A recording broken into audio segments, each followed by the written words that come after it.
Déjeme saludar a nuestro amigo Ramiro Padilla Atondo, escritor y analista político, autor del Pequeño Chairo Ilustrado, quien ya está listo, como todos los miércoles, para hablar sin censura. Querido Ramiro, ¿cómo te va? Muy buenas tardes. Vicenzo, ¿qué pasa, loco?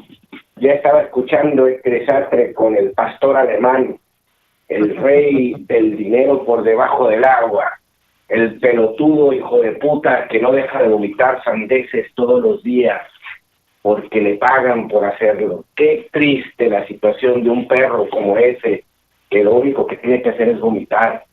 Y quisiera recordarle al buen pastor alemán, perro del mal, que no va a haber fraude, ningún fraude, porque si hay algo que a nosotros nos hace que nos levantemos con una sonrisa en la mañana, fue el hecho de que hayamos tenido una revolución que todavía mucha gente no entiende, una revolución pacífica que llevó al poder a un hombre honesto con 30 millones de votos. Y eso se va a repetir este próximo 6 de junio, y por más que lloren y pataleen él y todos los chayoteros que perdieron un chingo de dinero gracias a que nosotros sacamos a esos gobiernos a patada, pues a la chingada, que siga llorando. Desde aquí le digo a Ricardo Alemán, tú y todos nos la pelan. ¿Cómo la ves? Oye, pero no es el único. Ricardo Alemán, en la silla rota, no es el único que despotrica contra Andrés Manuel López Obrador. Fíjense nada más cómo son las cosas. Dice Ricardo Alemán que Andrés Manuel López Obrador es el rey del fraude. Y sale Luis Carlos Ugalde, aquel que fue presidente del IFE, precisamente hoy, en El Financiero, diciendo: AMLO cruza líneas rojas. Y leo: los ministros en funciones podrían enfrentar la misma suerte que Cosío, ser juzgados en el patíbulo presidencial si definen que los cambios a la ley de la energía eléctrica son inconstitucionales. Fíjense nada más las cosas como son. La Auditoría Superior de la Federación, leo, señala que el costo de la cancelación del aeropuerto será mayor a la cifra oficial y López Obrador pide investigar al auditor. No espera que concluya la fase de aclaraciones de la fiscalización. Demanda se investiga el investigador, aunque él no tenga atribuciones para ello. Un juez otorga una suspensión provisional a la ley de la industria eléctrica y el presidente pide otra investigación. En lugar de presentar un recurso para que el juez revise y eventualmente lo haga un tribunal colegiado, el presidente envía una carta al presidente de la Suprema Corte para intimidar al juez. En ella repite las peroratas de siempre, que hay intereses ocultos, que hay una prensa proempresarial, que Claudio X González, Georgina Kessel y Felipe Calderón están detrás de la nueva conspiración, etcétera, etcétera, etcétera. No importa que semanas antes la misma Corte haya dicho que las medidas que restringen la competencia en el sector eléctrico son inconstitucionales. Para López Obrador, cualquier contrapeso o cuestionamiento a su gestión solo puede provenir de las fuerzas del mal. Y sigue Luis Carlos Ugalde y cierra: si Morena pierde la mayoría constitucional en la Cámara de Diputados junto con sus aliados, López Obrador recurrirá a las consultas populares para presionar al Congreso. Cuando el pueblo diga que está de acuerdo con salvar a Pemex y la Comisión Federal de Electricidad de la voracidad neoliberal, Andrés Manuel López Obrador exigirá que los legisladores escuchen a la gente. De una relación de sumisión, la relación legislativo-ejecutivo podría tornarse en una de conflicto. Fíjate, nada más ya están pintando un panorama a estos personajes. Así como Ricardo Alemán, desde su trinchera Luis Carlos Ugalde. Y así transcurrirá la segunda mitad del sexenio, con la bandera del nacionalismo energético como el eje de lucha histórica de López Obrador, un presidente más ideológico y polarizante y menos pragmático. Hay una lección clara de la democracia: no se puede apaciguar al tirano con razones o buenos modales, sino con votos. Fíjate cómo están todos. Anda la perra brava, querido Ramiro. Oye, ¿quién está en contra de sus propios intereses? Nosotros como pueblo, nosotros como nación. ¿Por qué chingados tenemos que pagar 3 o 4 veces el precio que tendríamos que pagar por la luz gracias a las reformas energéticas en las cuales, por ejemplo, Georgina Kessel, que era secretaria de Energía, se fue a trabajar en Iberdrola, por ejemplo, en un claro conflicto de interés, que se sabe que el Borolas estaba en el Consejo de Administración de Iberdrola para enriquecerse después de salir del poder. Esto que dice de la democracia y la enseñanza de democracia, ¿para quién? Hay que recordar que hasta el 2018 no existía tal cosa como la democracia. O sea, nosotros tuvimos que instaurar la fuerza de votos, la democracia que nosotros requeríamos, no la que requieren ellos. porque hay que recordar, como dijo una afamada también persona que se inclina a la derecha, que tiene una naricita respingada y un peinado medio raro, que se apellida Dresser, que decía ella que en México la democracia era como un perro azul, pero era democracia, lo dijo ella, en México, el país de uno y la chingada, ¿no? Entonces, estos cabrones como Luis Carlos Ugalde, que no tienen vergüenza, y que creo que fue el fisgón, el monero, el que lo retó en un debate local y le pegó una mega madriza, porque no tenía el señor Ugalde ninguna capacidad para debatir de verdad, porque lo único que hacen es defender intereses particulares. Y por primera vez, como lo dijimos hace poco, lo dijimos hace un par de semanas, estos cabrones deberían de ser juzgados como traidores a la patria, porque todos estos pendejos son güeyes que se dedican a defender los intereses de compañías privadas por encima del interés de la nación. No tienen vergüenza. Por eso la gente no les cree ni madres. No les cree precisamente por eso. Porque son los voceros de compañías extranjeras. Yo lo decía, ¿te acuerdas en el otro programa, Vicente? Decía, ¿qué pasaría si un grupo de legisladores norteamericanos defendiera los intereses de compañías mexicanas para meterle la electricidad a 1000 veces el costo en Texas? Esos cabrones ya estarían en Guantánamo, ya los estarían juzgando, ya los estarían fusilando. Y estos cabrones todavía saben con esa desvergüenza a decir que López Obrador está en contra de la democracia. Si gracias a que está defendiendo la democracia, por primera vez estamos viendo que todo se va repartiendo de manera justa y que tenemos que acabar con esos monopolios selectivos para el interés de todos los mexicanos, mi querido Vicente. Oye, ya que estamos entrados, déjame rescatar algo que publica Álvaro Delgado en el Heraldo. Álvaro Delgado de Proceso, de los periodistas, un programa que co-conduce con Alejandro Páez Varela, y escribe en el Heraldo: Diego, el nuevo rostro de la oposición, dice, tuvo que venir alguien del pasado para darle coherencia a la narrativa opositora. Fernández de Ceballos, quien creó con Salinas el PRIAN. Déjenme leer unos cuantos párrafos y le entramos para hablar de Diego Fernández de Ceballos y de Riquín Canallín, si te parece, Ramiro. Dice, Diego Fernández de Ceballos, un hombre de 80 años de edad que fue candidato presidencial hace un cuarto de siglo, se volvió un fenómeno de comunicación con su irrupción en las redes sociales, uno de los campos de batalla donde se libran las guerras políticas y electorales del siglo XXI en México y en el planeta. El panista celebrará su cumpleaños 80 el 16 de marzo, o sea, ya lo está celebrando, tras superar en una sola semana los 100,000 seguidores en Twitter, 17,000 en Facebook y casi 5,000 en Instagram, con más de 300,000 reproducciones de su primer video en el que llama a los jóvenes a luchar por un México sin mentiras, su lema de campaña en 1994, cuando fue también un fenómeno. Para un político tradicional, estos números en las redes sociales son trofeos, sobre todo para la egolatría del polémico litigante. Falta ver si va más allá de la élite, pero revelan también la falta de liderazgos de la oposición para contrarrestar a Andrés Manuel López Obrador.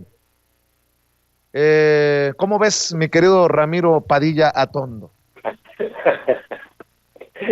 Me hace recordar, es que ese personaje es posterior a mi experiencia con los dibujos animados, ese personaje Munra, ese que sale de los Thundercats, ¿no? Entonces hay un montón de memes donde se ponen a Diego Fernández, no sé si lo conocen el personaje, pero es divertidísimo.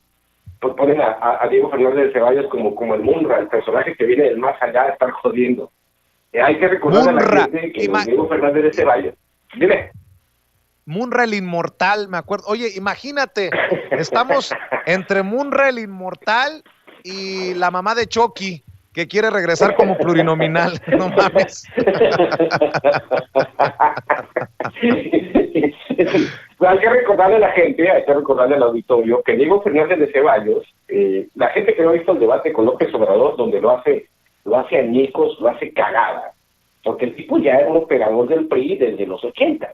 O sea, en aquel entonces donde pues había personajes que eran muy limpios y coherentes en Acción Nacional, o sea, había intelectuales de la talla de Carlos Castillo Peraza, un verdadero intelectual, una persona respetadísima, el Maquio Cloutier, que era una persona, aunque fuera de derecha, que quería lo mejor para su país. Y volteas a ver estos pinches personajes del PAN, los que echaron a perder toda la lucha histórica que hizo Gómez Morín, por ejemplo, ¿no? Lo que ellos deseaban como país. Estemos o no estemos de acuerdo con su ideología, al menos ellos eran congruentes en lo que querían, eran personas honestas. y pues terminaron con personajes como este cabrón, Enrique Riquín Canallín, y este otro pendejazo que le agradecemos de corazón que sea presidente del PAN, al Marco Cortés, porque gracias a él el PAN se va a seguir hundiendo, aunque diga que está dando ideas a la oposición. El caso con Diego Fernández de Ceballos, mi querido Vicenzo, es que Diego Fernández de Ceballos ya sabemos el récord que trae. Él quemó las boletas electorales. Siendo senador, litigó y le ganó al Estado una demanda en un conflicto de interés mayúsculo. Él operó junto con Carlos Salinas de Gortari el asunto del señor de las ligas, de René Bejarano, para joder la candidatura a López Obrador. O sea, ha hecho tantas cosas y tantas pendejadas que ya el irrumpir, según él, en las redes sociales, es una de las causas, como dice el Macalaquesh, el del humorismo involuntario. Tanto él como Enrique Riquín Canallín son los reyes del humorismo involuntario porque ya nadie los toma en serio. Esto sí está bien cabrón. ¿Y esa es la oposición? Esos son los que quieren ganar la mayoría morena en las próximas elecciones. Oye, a ver, hablan de quién puede suceder a Andrés Manuel López Obrador, quién puede llegar después de Andrés Manuel López Obrador. Y yo lo que no han dicho es que yo no veo quién pueda hacerle competencia a la o a él que quede como candidato para continuar con la cuarta transformación. No hay. Pues qué chingados, o sea, vamos, te digo, cuando hablamos de humorismo involuntario, cuando ves a Enrique Riquín Canallín comiéndose, no sabes ni cómo comerse un taco, como lo ves haciendo para las tortillas, de verdad que deberían de hacer una película, de verdad que es lo más divertido del mundo, porque ellos no entienden que las condiciones para hacer política en México cambiaron, y no pueden utilizar los viejos parámetros, o sea, tienen que erradicar, tienen que ir con un psiquiatra o con un psicólogo y sentarse y tratar de sacar el pequeño priista que habita dentro de ellos, decir, oye, no chingues, o sea, el país se encamina a una realidad totalmente diferente a la que ellos esperan, y ellos quieren volver a hacer a las viejas formas de la política en un país que ya no existe, ese país al que ellos apelan ya no existe, es una minoría. Se lo dijo Sabina Berman, se lo dijo al otro viejo lesbiano del Francisco Martín Moreno, ¿no? Cuando estaba promocionando su libro Ladrón de Esperanza. Ella le decía, pues sí, pues tú vas a vender un chingo de libros y bla, bla, bla, pero acuérdate, el 80% del país está de acuerdo con López Obrador, aunque no lo reflejen los números, y el 20% está de acuerdo contigo. Políticamente son insignificantes. Diego Fernández de Ceballos, por más escandaloso que sea, Enrique Riquín Canallín, por más escandaloso y más mediático que sea, políticamente son insignificantes, dijo el charro con botas. No, andas con todo, Ramiro Padilla Atondo. A ver, ¿con qué reflexión cerramos esta tarde, Ramiro? La reflexión es, señores, a las personas que apoyaron al gobierno de la Cuarta Transformación, esto se construye todos los días. No dejen de sonreír porque nosotros ganamos. Y recuerden ustedes, por más que ladre la derecha, nosotros ganamos, nosotros ponemos la agenda. No debemos permitir que nos hagan sentir culpables por haber ganado. Todos los ataques contra el gobierno de López Obrador que provengan de la fuente de la derecha, digamos, no decimos que este gobierno sea perfecto, y hay que ejercitar la crítica cuando sea necesario. Yo mismo lo he hecho en muchos foros, he criticado las formas en las que trabaja Morena, pero eso no significa que no tengamos que ser pragmáticos. En ese sentido, ser pragmáticos significa que votemos masivamente por ese partido este 6 de junio y terminemos de acabar con estos señores que salen de los sarcófagos o los que se andan paseando porque tienen la vida resuelta, en este caso Enrique Riquín Canallín, que es un whitexican aburrido y que ha decidido pues pasearse porque pues no tiene otra cosa que hacer y tiene la vida económica resuelta gracias a sus francitas desde muy jovencito. Entonces, mi reflexión es esa, señores, no hagan caso, sigan escuchando Sin Censura, que es un canal importantísimo, que tiene voces plurales, que hace las mejores cosas. Escuchen al buen Vicenzo Serrano, que ya saben que es toda una figura de autoridad, y pues no, es todo, maestro, estoy contento de estar con ustedes, ser parte de la familia Sin Censura, mi querido Vicenzo.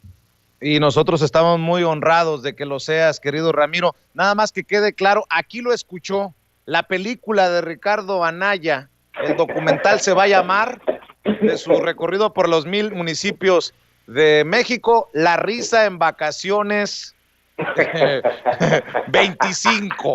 Bueno, mi querido Ramiro, cerremos invitando para que la gente también te respalde en tus esfuerzos independientes, en otros datos, en tu cuenta, en tus cuentas de redes sociales, que sigan adquiriendo el pequeño Chairo Ilustrado. Échele.